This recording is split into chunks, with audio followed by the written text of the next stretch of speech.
Batman's suit has been completely redesigned more than a dozen times, each time to solve a brand new problem. From suits that literally couldn't breathe to armor built for fighting gods.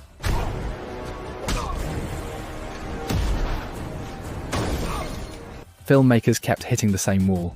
How do you make Batman scary enough to work but iconic enough to recognize?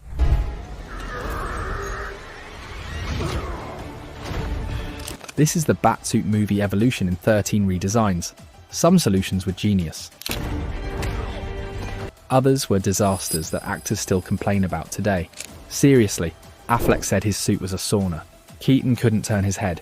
It's a miracle any of these guys survived. I'm Batman.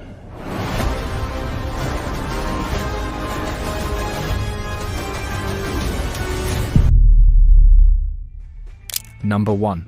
The first major test came in 1966 when Batman hit TV screens with a huge challenge. How do you sell Batman to families and kids without scaring them off? The solution was brilliant. Go full bright colours.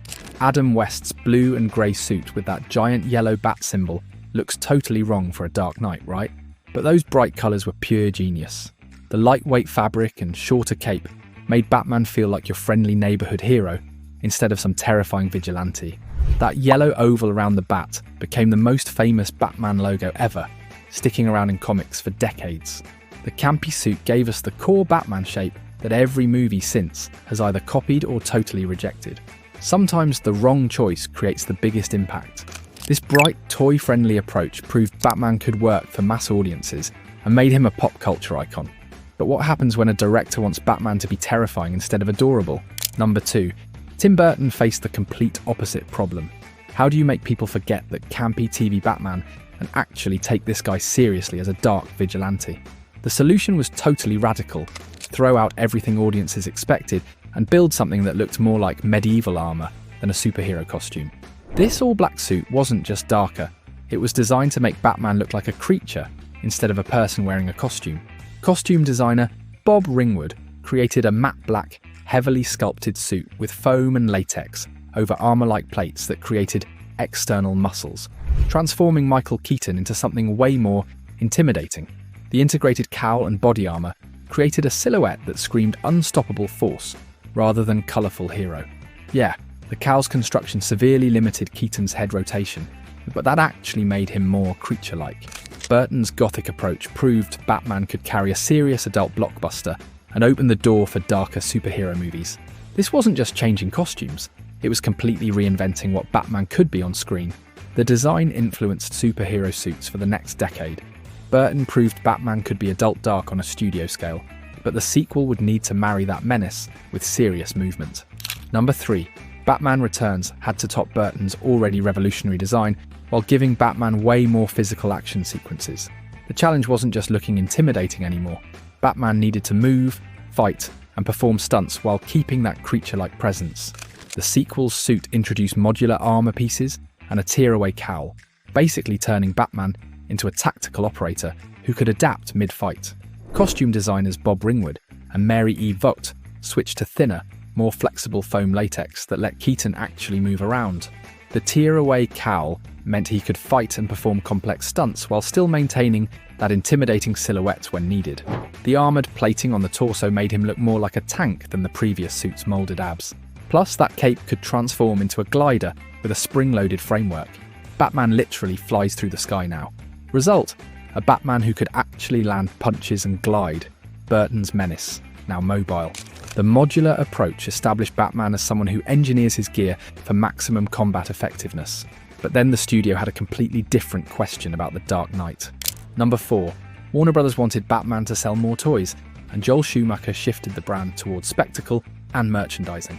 How do you keep Batman serious while making him colourful enough to move Happy Meals? The answer split fans down the middle. The shiny Panther suit brought back the yellow oval with a glossy finish that screamed action figure ready. That reflective surface caught light in ways Burton's matte suits never could, making everything pop on screen and in toy aisles. The sonar suit pushed even further into gadget territory, turning Batman into a walking tech showcase. This iridescent suit had actual story reasons for the sonar vision effects. Batman needed to see through Riddler's traps, but the real goal was creating more toy variants. These suits proved Batman's iconic silhouette could survive even the most toy-friendly makeover. Love them or hate them, the designs showed how flexible the Batman brand could be when commerce drove creativity.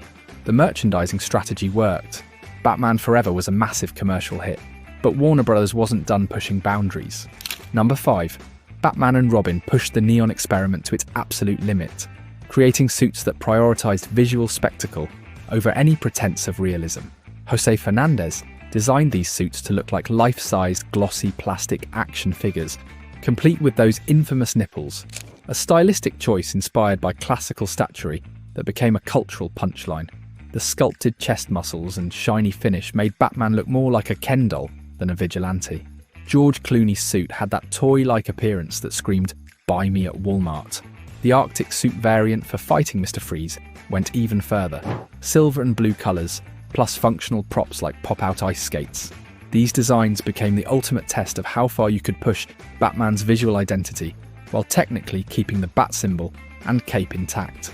The reaction taught studios clear limits. The experiment was loud but instructive. Fans had boundaries, even for creative interpretation. Schumacher proved you can push a visual too far, and the franchise desperately needed a complete reset. Number 6. Christopher Nolan faced the biggest challenge yet, making audiences believe in Batman again after the Schumacher era nearly killed the franchise. Problem: franchise credibility. Solution: make the suit plausible, not theatrical.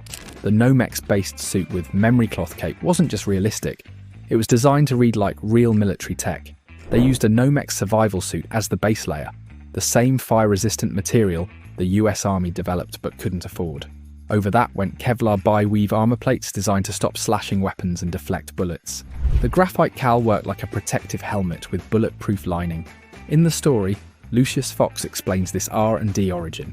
Wayne Enterprises had been developing this gear for military contracts. The cape used memory cloth that turned rigid with electric current for gliding. The gauntlets had metal scallops for blocking knives and electrical shockers in the fingertips.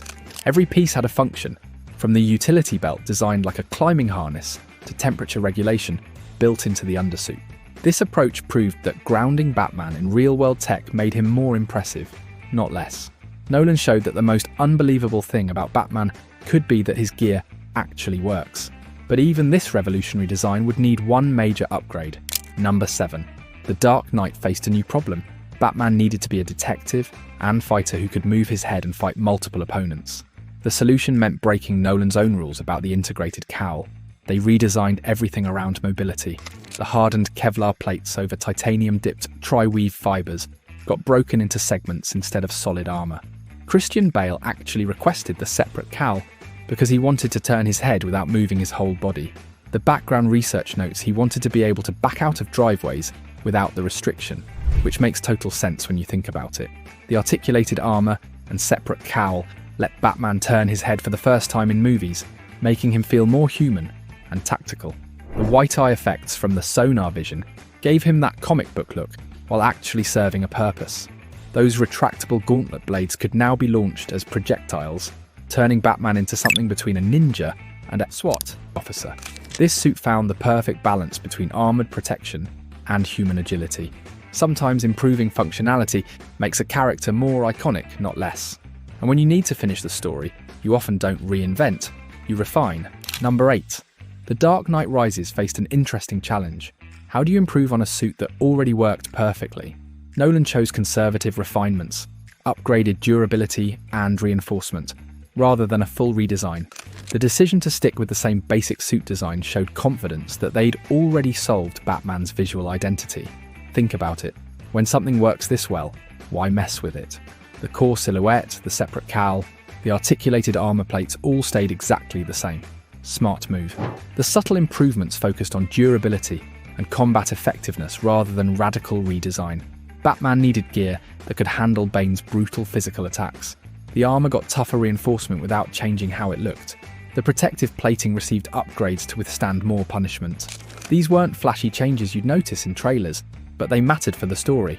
Sometimes the solution is stability. The suit already solved the problem, so the film leaned on it. This approach established that a great Batman suit can define multiple movies without getting stale. When you nail the design, consistency becomes your superpower. But what happens when Batman faces a threat that could literally level buildings? Number 9. Batman v Superman presented an unprecedented challenge. How do you design a suit for a Batman who needs to fight Superman? Think about it. Your enemy can punch through buildings and move faster than bullets. A regular suit isn't gonna cut it. The solution was to make Batman tank-like with titanium Kevlar weave armor, engineered specifically for fighting a god. This wasn't just protection, it was a weapons system designed for warfare against superhuman threats. The armored exoskeleton came with a grenade launcher for kryptonite gas grenades, and that famous kryptonite spear, both essential for weakening Superman. Ben Affleck later said the suit was horrendous to wear, and got extremely hot because it didn't breathe at all. The suit solved the narrative problem, making Batman credible against a god, but created a new real-world problem. It was heavy and uncomfortable for actors and stunt crews. The bulkier silhouette and two-tone design made this Batman look like he could actually survive a fight with an alien, drawing inspiration from Frank Miller's Dark Knight Returns. This design proved Batman's visual identity could stretch to accommodate literally superhuman challenges. But what happens when Batman isn't fighting alone anymore? Number 10. Justice League needed a Batman who could stand alongside Wonder Woman and the Flash without looking outclassed. Problem: Batman must operate alongside gods without looking weak. Solution: a suit that emphasizes coordination, protection, and agility, rather than pure menace. The tactical Batsuit features titanium plates and a more modular look used for team operations. They added extra armor plating on the arms and biceps for better protection. The cowl got elongated, and the whole suit texture became lighter for better agility. This design showed how Batman's role changes when he's not the most powerful person in the room. The suit became a weaponized powerhouse, ready to face superhuman threats. Batman wasn't just the scary guy in the shadows anymore, he was the strategist, arming an entire squad. Result: Batman shifts from lone terror to squad-level tactician. With gear to match, the suit proved Batman's identity could adapt to team dynamics without losing his essential character. Sometimes being the normal guy on a super team requires the most advanced gear of all. But what happens when the same concept gets more time to breathe? Number 11. Zack Snyder's Justice League gave us a chance to see how the same suit concept could be refined with more time and creative control. The question was whether small changes could make a big difference in how Batman felt on screen. Snyder's version emphasized the suit's functionality in longer action sequences and team-based combat scenarios. The titanium armored plates showed their durability through extended fight scenes. The elongated cowl and lighter texture made Batman look more streamlined when fighting alongside Wonder Woman and Flash. Those energy-dissipating gauntlets inspired by Wonder Woman's bracelets showed how Batman adapted his gear for superhuman teammates. Same suit, different cinematography and editing. Snyder's pacing and dramatic lighting made the armor feel more imposing. His slow-motion shots transformed how the same design reads on screen. The extended nightmare sequence used the suit differently, making it look absolutely menacing in that post-apocalyptic setting. This version proved the same design can look heroic or monstrous depending on how it's shot. Sometimes the best costume design is knowing how to present what you already have. But after decades of high-tech solutions, what if the answer was going completely the opposite direction? Number 12. Matt Reeves faced the ultimate Batman suit challenge, making him feel fresh after decades of movie iterations. Problem: how to make Batman feel new and believable in a world already full of cinematic Batmen. Solution: a homemade, hand-built suit that reads like a real person's field kit. The lived-in, practical aesthetic made Batman feel like a real person who crafted his own gear rather than a billionaire with unlimited resources. This suit looked hand-stitched and homemade. The mask had that bespoke look like Bruce Wayne actually sat there sewing it together. The whole design drew inspiration from late 60s muscle cars. Think Dodge Charger rooflines, but way more brutal. Director Matt Reeves cited the movie Christine as an influence, tapping into that menacing car vibe. The metal chest emblem doubles as a cutting tool that Batman literally pops off mid-fight. The cape locks into wingsuit configuration for gliding. Even the black eye makeup became part of the process. We see Bruce applying it before putting on the cowl, highlighting the tactile, theatrical construction of his persona rather than some slick corporate product. This design proved that stripping away everything fancy can be the most innovative approach. But what happens when you need multiple Batman suits in the same movie? Number 13. The Flash presented a unique challenge. How do you put multiple Batman suits on screen without them competing with each other? Problem: How not to confuse the audience when multiple Batmen share frames. Solution: give each Batman a distinct, period-accurate silhouette so viewers instantly read who's who. The solution was to make each suit reflect its wearer's personality and era perfectly. Ben Affleck's blue and grey armour callback brought that classic comic book look while keeping his tactical edge. Michael Keaton's modernised Burton suit updated the gothic design but kept that creature-like silhouette we loved from the 80s. Each suit told you exactly which Batman you were watching through visual design language that signaled different eras and personalities instantly. This wasn't just fan service, it was a masterclass in how costume design defines character, even in a shared universe. The suits became visual storytelling tools that helped audiences track different timelines and personalities without getting confused. The multiverse approach proved that Batman's visual identity is flexible enough to support multiple interpretations simultaneously. When you can put 3 different Batsuits in one movie and they all feel right, you know the design language works. It doubled as fan service without muddying the visual language. A rare design win for a multiverse movie. So what does all this actually tell us about Batman's evolution?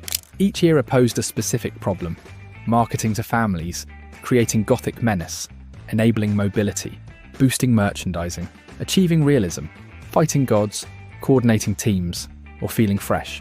And each suit became a direct solution to that exact challenge. The real genius isn't in any single design, but in how flexible Batman's visual identity proved to be across 6 decades of completely different storytelling needs. Drop which suit you think solved its movie's challenge best. And hey, if you want to see how the Batmobile changed just as wildly, seriously, there's a version built like a tank and one that looks straight out of a garage. Check out our Batmobile evolution video next.